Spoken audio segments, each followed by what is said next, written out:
Il rifiuto organico, cosiddetto anche umido, deve essere conferito nel cassonetto stradale Smart di colore marrone. Gli utenti dovranno conferire i rifiuti negli appositi cassonetti da 240 litri senza limiti di orario o di frequenza. Per poter conferire il rifiuto organico all'interno del cassonetto sarà necessario utilizzare la Smart Card personale. Utilizzare la Smart Card è molto semplice.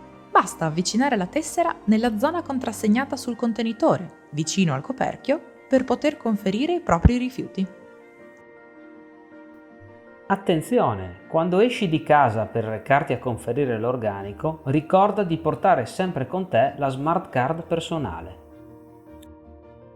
Il rifiuto organico va sempre conferito in sacchetti compostabili. Si ricorda che ormai la quasi totalità dei sacchetti in commercio è compostabile, perciò riutilizzabile per la raccolta della frazione organica. È severamente vietato l'utilizzo di sacchi di plastica e non compostabili. Vediamo ora alcuni esempi di cosa conferire nella frazione organica. Scarti alimentari intesi come cibi scaduti, bucce, gusci e semi di frutta, gusci d'uovo, lische di pesce, resti di cibo in generale, filtri di tè e tisane, fiori recisi e piccole piantine d'appartamento compreso il terriccio del vaso, ceneri spente di stufe e caminetti, la carta assorbente che usiamo in cucina e i tovaglioli non colorati imbrattati di cibo, fondi di caffè e cialde di caffè senza l'involucro di plastica, le stoviglie e i sacchetti in materiale biodegradabile e compostabile in Mater B o PLA che andranno via via a sostituire le stoviglie in plastica dei nostri supermercati. Vi ricordo che se per conferire l'umido usate i sacchetti biodegradabili e compostabili che trovate nel reparto frutta e verdura del supermercato, non serve togliere l'etichetta del prezzo.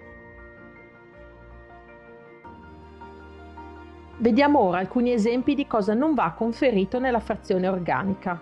Ossi, perché la parte inorganica di cui sono fatti prevale su quella organica, così come gusci di vongole, cozze, ostriche sono composti principalmente da carbonato di calcio. Salviette umide, comprese quelle struccanti, quelle detergenti per il corpo di bambini o anziani, fazzoletti per il raffreddore, cotone, garze. Le lettiere o le deiezioni dei nostri animali domestici, anche se raccolte col sacchetto biodegradabile. Tappi di sughero, candele, mozziconi di sigaretta. Tutti questi rifiuti che vi ho elencato, non potendo essere conferiti nella frazione organica, andranno conferiti con il secco residuo o indifferenziato. Le ramaglie o le potature del nostro giardino andranno conferite direttamente al centro di raccolta. Vi ricordo che qualora qualche alimento sia scaduto, separate sempre il contenuto dal contenitore e non gettate mai quest'ultimo nell'organico.